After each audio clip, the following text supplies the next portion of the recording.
جب رمضان آتا ہے تو رمضان کے داخل ہونے سے پہلے ہی اس کا استقبال کر لینا چاہیے، یعنی اس کو ویلکم کرنا چاہیے، اس کے لیے تیاری کرنی چاہیے۔ ابو بکر البلخی کہتے ہیں ماہ رجب کھیتی لگانے کا مہینہ ہے، ماہ شعبان کھیتی کو پانی لگانے کا، اور ماہ رمضان کھیتی کاٹنے کا۔ یعنی رجب سے ہی تیاری شروع کر دینی چاہیے، اور شعبان میں تو اور زیادہ آگے بڑھنا چاہیے، اور پھر رمضان میں پوری تیاری کے ساتھ داخل ہونا چاہیے تاکہ کوئی بھی ہمارا وقت ضائع نہ ہو۔ اور وہ یہ بھی کہتے ہیں کہ ماہ رجب کی مثال ہوا کی طرح ہے، ماہ شعبان کی بادلوں کی طرح، جسے پہلے ہوا چلتی پھر بادل آتے ہیں، اور ماہ رمضان کی مثال بارش جیسی ہے۔ اور جس نے ماہ رجب میں نہ تو کھیتی بوئی، نہ شعبان میں کھیتی کو پانی لگایا، تو وہ رمضان میں کیسی کھیتی کاٹنا چاہے گا؟ یعنی پھر وہ رمضان اس طرح نہیں گزار سکے گا جس طرح ایک تیاری کے ساتھ جو شخص رمضان میں داخل ہوتا ہے وہ اس رمضان کے مہینے کو گزارتا ہے۔ ہمیں تیاری کیسے کرنی ہے؟ کس چیز کی تیاری کرنی ہے؟ ہماری تیاری کیا ہوتی ہے؟ گروسریز کر لیں، سارے کام نپٹا لیں، گھر کو صاف کر لیں، لیکن اسلاف گھروں کو صاف کرنے کے ساتھ ساتھ اپنے دلوں کو صاف کرتے تھے۔ وہ رمضان میں اس طرح داخل ہوتے تھے کہ ان کے دل میں کسی کے خلاف بھی کوئی کینہ، بغض اور نفرت نہیں ہوتی تھی۔ یہ تھی ان کی رمضان کی تیاری۔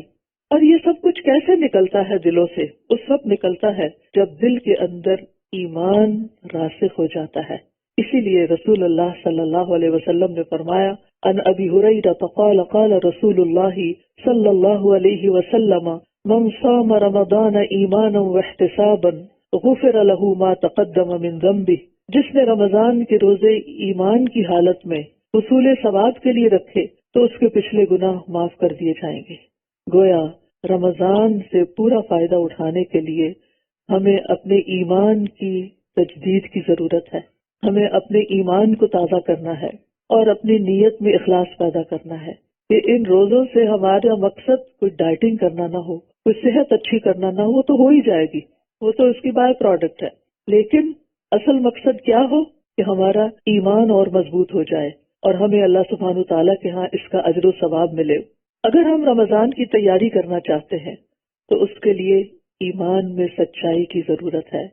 ایمانی لحاظ سے تیاری کیوں ضروری ہے؟ ایمان کی تجدید کی کیوں ضرورت ہے؟ اس لیے کہ اعمال کی قبولیت کی بنیاد ہی ایمان پر ہے۔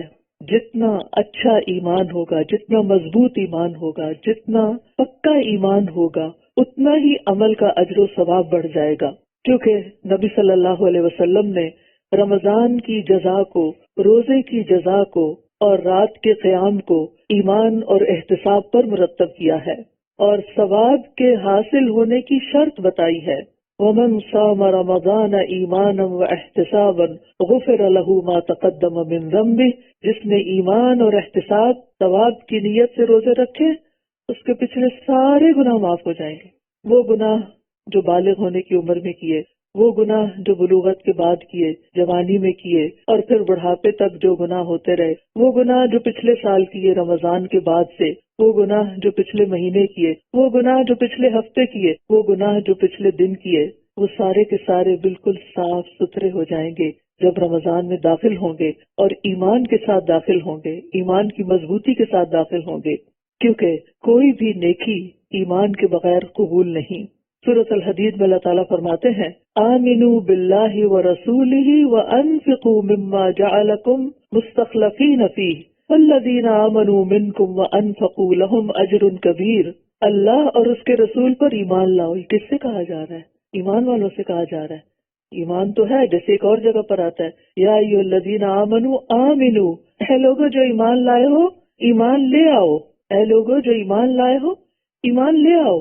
یعنی گویا ایمان والوں کو بھی ایمان لانے کی پھر سے ضرورت ہے، پھر سے اپنے ایمان کو تازہ کرنے کی ضرورت ہے۔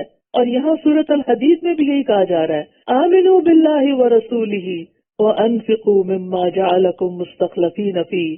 اللہ اور اس کے رسول پر ایمان لاؤ اور ان چیزوں میں سے خرچ کرو جن میں اس نے تمہیں پہلوں کا جانشین بنایا ہے۔ پھر وہ لوگ جو تم میں سے ایمان لائے اور انہوں نے خرچ کیا، ان کے لیے بہت بڑا اجر ہے۔ یعنی پہلے ایمان کی دعوت، پھر عمل کی دعوت، اور پھر جو ایمان لے آئے، والذین آمنوا منکم وانفقوا لہم اجر کبیر۔ جو لوگ تم میں سے ایمان لائے اور انہوں نے خرچ کیا، ان کے لیے بہت بڑا اجر ہے۔ تو گویا اجر کب ملے گا؟ چاہے خرچ کرنا ہو، چاہے روزے رکھنے ہو، چاہے قیام اللیل کرنا ہو، جب ایمان ہوگا، یقین ہوگا۔ تو اس سے پتہ چلتا ہے کہ ایمان کا ہونا اور درست ایمان کا ہونا لازمی شرط ہے اعمال کی قبولیت میں۔ کیوں؟ اس لیے کہ بہت سے لوگ ایمان بھی لانے کا دعویٰ کرتے ہیں لیکن ساتھ ہی شکوک و شبہات کا شکار ہوئے رہتے ہیں۔ ان کے دل میں اللہ کے بارے میں شک، پتہ نہیں اللہ ہے کہ نہیں۔ اور آج کی ہماری نئی جنریشن کا حال تو اللہ تعالیٰ ہی جانتا ہے کہ ان کے دلوں میں اسلام کے بارے میں، اللہ کے بارے میں، رسول کے بارے میں، قرآن کے بارے میں، اوور آل دین کے بارے میں، قرآن کے احکامات کے بارے میں کس قدر شکوک و شبہات ہیں۔ شک ایمان کے منافی ہے۔ ہم سب کو اپنے دلوں کا جائزہ لینا ہے کہ کیا میں اللہ کے رب ہونے پہ راضی ہوں؟ کیا میں محمد صلی اللہ علیہ وسلم کے نبی ہونے پہ راضی ہوں؟ کیا میں اسلام کے دین ہونے پہ راضی ہوں، مطمئن ہوں، خوش ہوں؟ میرا پورا یقین ہے کہ یہ سب کچھ بالکل سچ ہے، حقیقت ہے، اور میں کسی وسوسے کا شکار نہیں۔ اور پھر اللہ سبحانہ و تعالیٰ کی رضا کے لیے سارے کام کیے جائیں، کیونکہ اللہ تعالیٰ پر ایمان رکھتے ہیں تو پھر وہی عمل جو چھوٹا سا بھی ہو وہ بہت بڑا درجہ پا جاتا ہے۔ قیامت کے دن جب کفار اور مشرکین کو جہنم میں داخل کر دیا جائے گا تو قیامت کے میدان میں صرف وہی لوگ رہ جائیں گے جو اللہ کی عبادت کرتے تھے، ٹھیک ہے؟ یعنی کفار کو جہنم میں ڈال دیا گیا، باقی کون بچے؟ جو کیا کرتے تھے؟ اللہ کی عبادت کرتے تھے۔ ان میں توحید پرست بھی ہوں گے، گناہگار لوگ بھی ہوں گے، نافرمانیاں کرنے والے بھی ہوں گے، اور منافقین بھی ہوں گے، کیونکہ منافق بھی عبادت تو کرتے ہیں۔ ان پر پل صراط سے پہلے اندھیرا ڈال دیا جائے گا، سب کے سب پر پچ ڈارک، بلیک آؤٹ ہو جائے گا۔ کفار تو جہنم میں چلے گئے، اب یہ جو باقی بچے ہیں انہوں نے اب پل صراط کو کراس کرنا ہے، ہر طرف اندھیرا چھا گیا۔ امیجن کریں اگر رات کے وقت پورے ٹورانٹو کی بجلی چلی جائے تو کیسا اندھیرا ہوگا۔ اب تو ہم فوراً اپنے موبائل کی لائٹ آن کر لیتے ہیں اور روشنیاں کر لیتے ہیں، لیکن کسی بھی اندھیرے وقت کو یاد کیجئے، آج رات اپنی رضائی میں منہ دے کے اندھیرے کو امیجن کیجئے اور پھر پل صراط کو یاد کیجئے۔ ابن عباس اور ابو امامہ الباہلی رضی اللہ عنہما کہتے ہیں قیامت کے دن لوگوں پر اندھیرا چھا جائے گا۔